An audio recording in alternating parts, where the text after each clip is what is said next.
I want to see like the place, the quantum leap place that they're leaping from.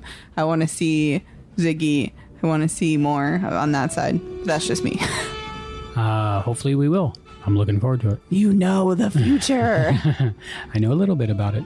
As promised earlier, we have an interview with Holly Fields.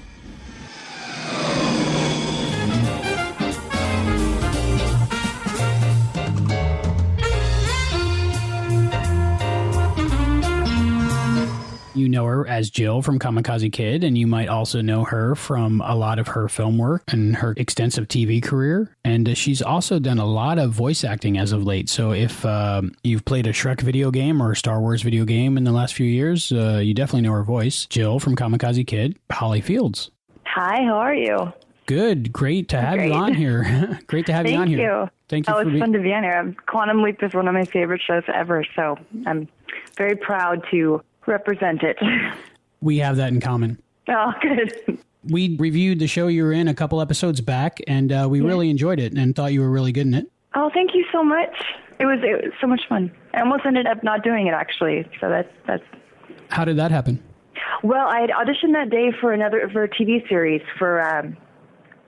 it was Chris Carter's series called Brand New Life with Barbara Eden, and I went to network for the second time, and I was told I had it by Chris Carter, and I was his choice, but NBC had seen my episode of MacGyver where I played a hooker, and they're like, well, she can't play nice, she plays hookers.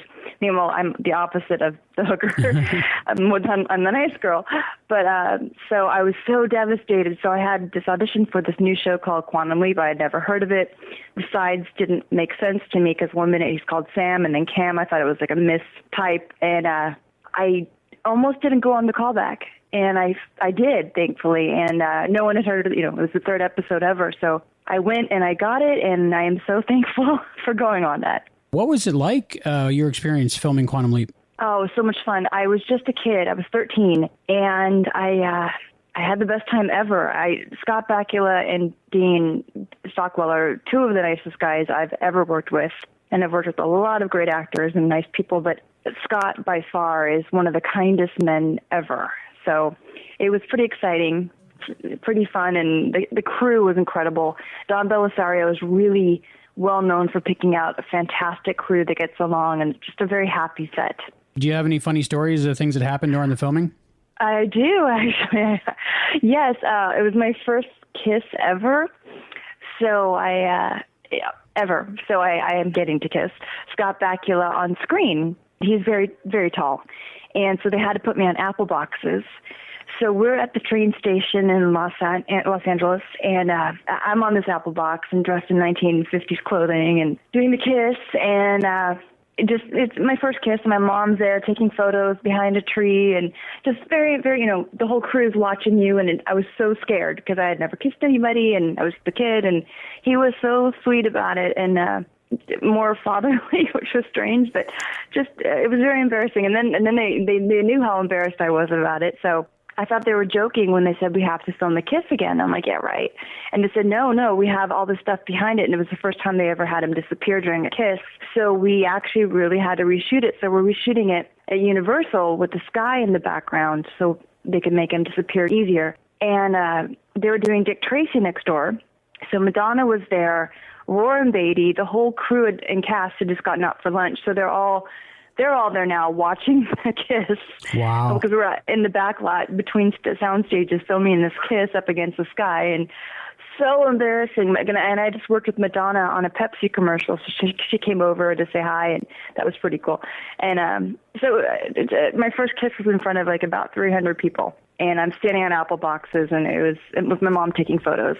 So. I'm sure that could be overwhelming for a 13-year-old girl, huh? Yeah, you know what? It was, but it wasn't. Thinking back, I was embarrassed about it more so than scared, but I look back now, and it's pretty cool to have your first kiss on camera, and with Scott Bakula. So. Is he a good kisser? Oh, yeah. And he was just so sweet because it was a sweet, innocent kiss. So you were 13 and he was 35 at the time. Was there any weirdness about that? No, because he's such a kind man. He was just one of the most upstanding men ever. Just so sweet and respectable. He even let me use his dressing room when he wasn't using it, this big trailer. I just started acting, and so he wanted to give me confidence, and he set all of the tapes to my scenes so I could watch them in his trailer. And he just gave me a key, said, lock up when you're done. I mean, who does that? It's so rare to find an actor that is that kind. So he is just, I cannot say enough wonderful things about this man. He's wonderful. And so I've run into him since, and we still talk, and he's just a great guy. You hear that from a lot of people, so it must be true. Oh, he's incredible. I would actually go by after, anytime I was at Universal, and I'd hang out on the set and hang out with Don Belisario, and I got to do JAG again with them, and I always got to hang out with Scott, and he's like, come here, come and watch, come and see this new set, and come to lunch, and just a great guy. It still is a great guy, even with all his fame now. I loved you on that episode of JAG. Your character was really good, and oh, thank you. All the emotion you had to have in that episode, it was pretty amazing. And Dean Stockwell was also in that episode. Were you able to reconnect with him in that episode, or? Yes. I look so different than I did on Quantum Leap because as a kid on Quantum Leap, an adult on JAG, and for a while he was like, I can't remember because I was a little kid, but I used to go by and talk with him after I did the episode of Quantum Leap, and he and I would sit and talk for like an hour during one of his breaks. Like after they filmed it, even like 2 years after I'd filmed the episode, I would still go by and we'd sit and hang out. So yeah, but it was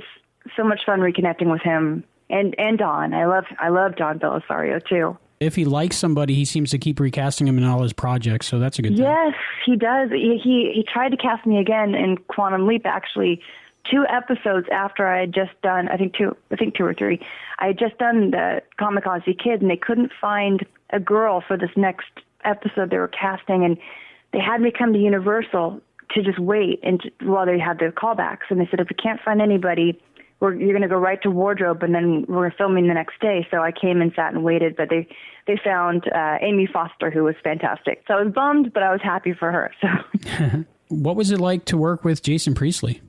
Oh, it's so much fun. He and I had just done MacGyver, not the same episode, but we both had just done MacGyver, and we had a lot in common for some reason. And we got along really, really well. We were both newcomers, and I love him. He's a great guy. The whole cast, everyone they cast on that episode, I still see a lot of them and talk with them still. So it was a really positive experience for you? Extremely. Like it's funny because that's, I think, one of the first things, I think maybe the third show I had ever done, and everyone kept saying, just so you know, it's not all this fun. Like not all sets are this fun. I'm like, yeah, they are. And I haven't really had a bad experience ever on a set. But they had the Quantum Leap crew and cast and the whole set, that was a different experience, than any other set I've been on. It definitely was starting off at the top, and you'll never find a cast and crew that fantastic. Well, that's good. That's good to hear. Yeah.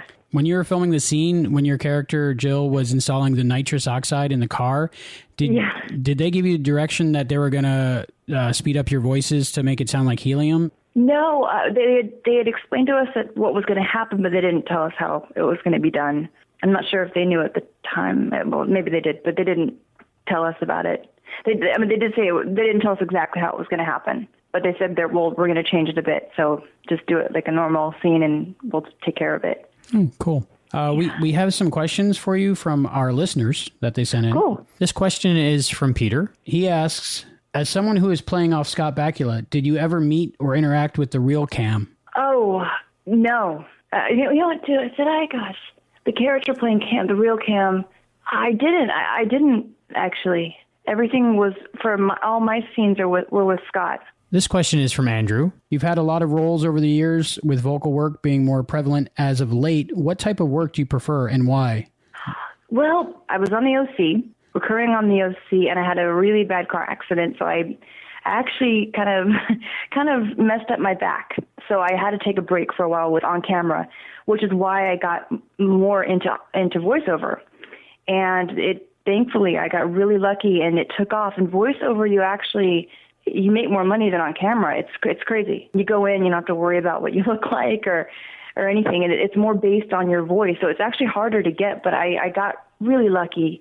And I started doing a lot of stuff for Cameron Diaz and tons of other really great actors. So for some reason, I had been acting since I was a kid, so I really loved the voiceover work because it was a change of pace and a challenge, because for Cameron Diaz, like right now I'm working for her on a movie called The Other Woman with the director of The Notebook, Nick Cassavetes, who is the most amazing director. So I'm very thankful for working with him, and I love Cameron Diaz.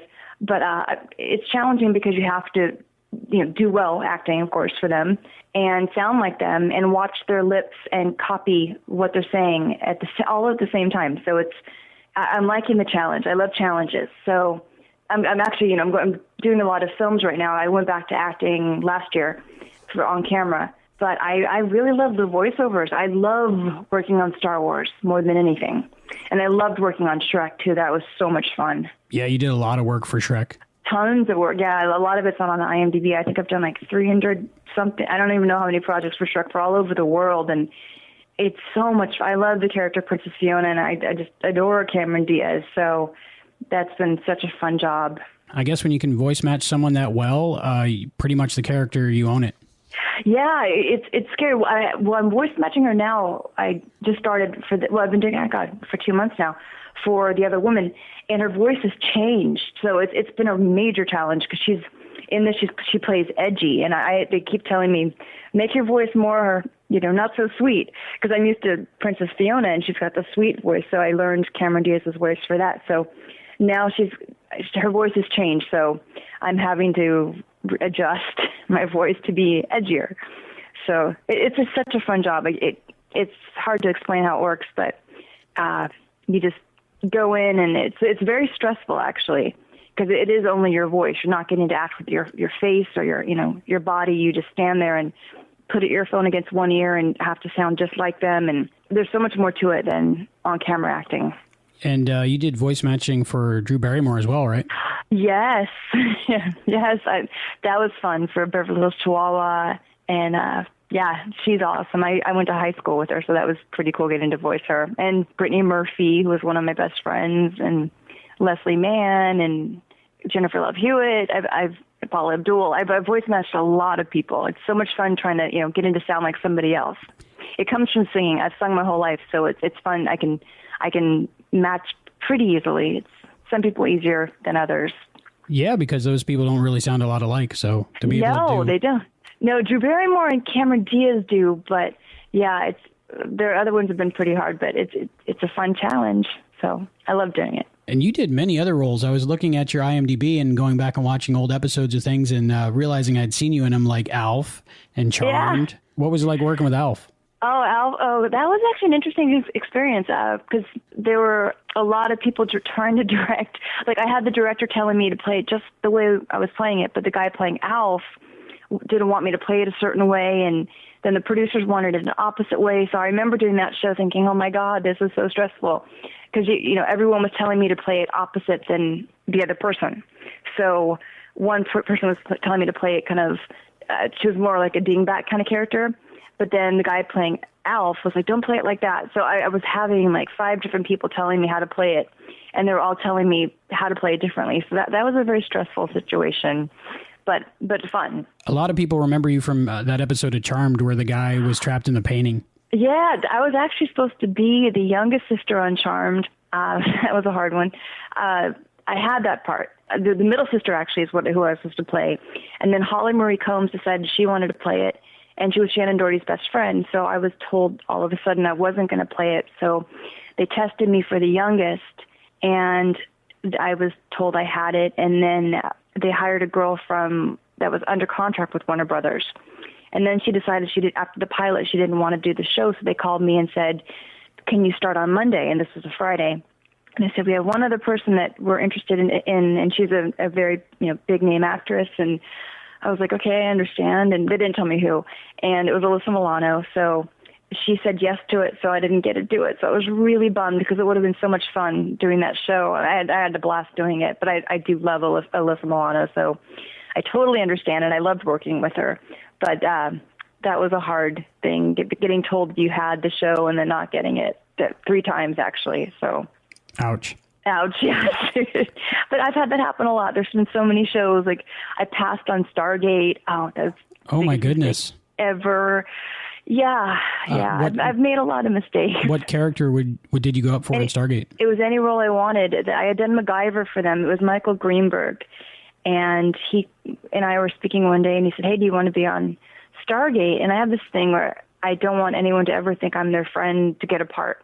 And because there's so many people like that in LA, and I'm not that way. So I was like, no, it's okay. You don't have to give me a part. And he's like, yeah, I'd like to. And I was young, and I get it now. Like, you want to work with your friends because you know they're going to show up and know their lines, and you know them. And it's better than hiring someone that you're not sure what's going to happen. So I passed on it. And anyway, and I love Richard Dean Anderson. He's such a great guy. I ended up going to the set and visiting when I was up there filming Sentinel. It filmed up in Canada. And I love sci-fi, so that would have been so much fun to do. That would have been awesome. Yeah, I've made a lot of mistakes. And managers I've had and agents have had me pass on stuff that it ended up doing really well. But, you live and learn, and it's okay. So you're working on a Star Wars project right now? Yes. Yeah, that's really fun to do. And I get to do my own voice for a change, so that's pretty cool. I get to develop the character, and I got to speak at Comic-Con twice, and I'm the biggest fan of Star Wars. What's your character like in that game? Well, and for anyone who's played it, I could say it now. For like 2 years when I was working on it, we weren't allowed to talk about it at all. But now I can talk about her. Well, at first I am the nice, sweet girl. I think I'm the Empress in this one. It's been so long since I did the first one. And then I become a Jedi Knight, and then I go to the dark side. So there's a whole arc, and I love that. And she's a kick-ass kind of character, which I love to play. So she's a pretty cool girl. Like, I wish I were more like her in real life, but it's a great character. Do you know what the name of the game is and when it'll be out? I don't. It's actually, I don't know when it's going to be out, but it's still called Star Wars: The Old Republic. Is that harder doing for video games because you have to do so many different reactions, so many different takes, so many different things that might happen in the game? Yes and no. Like, when you're doing on camera, I think it's a lot easier because you're acting with your body. When you're having to just stand there in a room by yourself because you're not interacting with any other actors, they add your voice in later with theirs. You're getting sometimes a cue line from the guy in the other room. So, like, I'm doing a love scene with a microphone, pretty much. Like, when you're doing a on-camera role, you're getting to actually act with somebody else in front of you. And when you're reacting, it's so much easier. But when you have nobody there to act with, it is actually pretty hard to do that. So you have to really use your imagination. So, but for the love scenes, I'm making out with my finger. and then just have like all these guys from Star Wars and all the producers watching me. It's really embarrassing, but it's really fun. I'm thankful for it. We had another question from one of our listeners, Andrew Garber. He asks, will you marry him? Sure. I'm just kidding. That's so sweet. I can't answer that yes or no. If he's a good guy, I consider it. Well, hey, I'm that's single, something. So yeah. There you go. Yeah. So maybe, Andrew, you never know. Possibly, yes. I understand you're involved in some charity work. Big time, yes. I am a big animal lover. I've rescued dogs my whole life and cats and animals, and it's so funny. I went to a party, and I'm talking to this guy in the room, and I hear the band Toto mentioned. I didn't really know the band that well, and I was like, yeah, I know. I thought I knew the lead singer. I thought it was my friend Nikki Fries, who's actually the lead singer of Shalimar. And I'm telling this guy, oh, yeah, I know the lead singer. And he's like, what's his name? I'm like, well, Mickey Fries. He goes, no, I don't think that's the lead singer. I'm like, yeah, it is. I promise you. So I go out, and I'm talking to this other woman and sitting there, and this guy walks over, and she's like, this is my husband, Bobby Kimball, and he's in the band Toto. The guy I had been speaking to is the lead singer. I was so embarrassed. He is the nicest guy you will ever meet besides Scott Bakula. He was laughing. I'm like, why didn't you tell me you were the lead singer? I feel so stupid. And we've become the best of friends ever since. It's been, I think, 5 years now. And I've done backup for Toto and backup, for Bobby when he sings. And we do animal charity events for the vet and the veterans, and not veterinarians, the veterans. And we've done a lot of great functions where they, he sings, and Bill Champlin from the band Chicago sings, and a lot of huge singers come. And we've raised a lot of money, and we also do photos of animals that need homes. with a celebrity, and we shoot the photo, we put it up on the internet, and we find homes for these dogs. So it's been pretty awesome. Is there any way people can find out more information about that? Yeah, they can go to Saving Canine Lives on Facebook, and there are photos up there and dogs that need homes, and it's a pretty cool foundation. And we make no money from it whatsoever. It's just doing it for the dogs. And we're going to expand it to everything else, like cats, and we want to do an elephant foundation as well. So we're working on that right now. My daughter's favorite animal. She's about 14 months old, and she loves elephants. Oh, really? Oh, that's so cute. What's her name? Serenity. Oh, I love that name. Is that from the TV show? Firefly. Yes, I love Firefly. Okay, I knew that. Now I am definitely a sci-fi person. Yeah, most people say that's beautiful, or is that from Firefly? I say yes. Yeah, yeah. Thank you so much, Holly. Thank you. I really enjoyed it. I enjoyed your work on Quantum Leap. Thank you, and have a wonderful holiday and a great new year to everybody that's listening.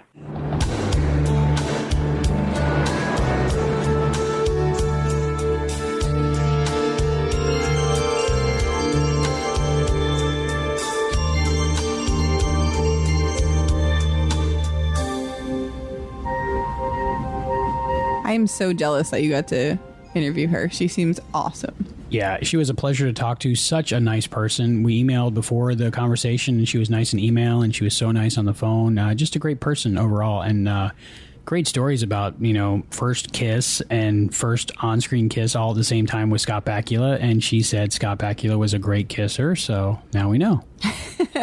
Well, how nerve-wracking would that be? I can't even imagine. But it was a great scene, so. Yeah. But it also worked out because it was supposed to be her character's first kiss, too. So I guess it all worked out the way it was supposed to. Can you imagine Madonna, Warren Beatty, and about 300 other people watching you kiss for the first time? Yeah, just to add a little bit more pressure to you. And then, speaking about pressure, what about the guy she kissed second? My first kiss was with Scott Bakula. Yeah, right. You got to measure up to that. Right. No pressure. But thank you very much to Holly Fields for that interview. Oh, and she had mentioned Amy Foster in that interview, and we weren't sure at the time what episode she was in, and she was in season 3, episode 11, Runaway. So when we get to that, maybe we'll remember what she was talking about. But she was on standby for that.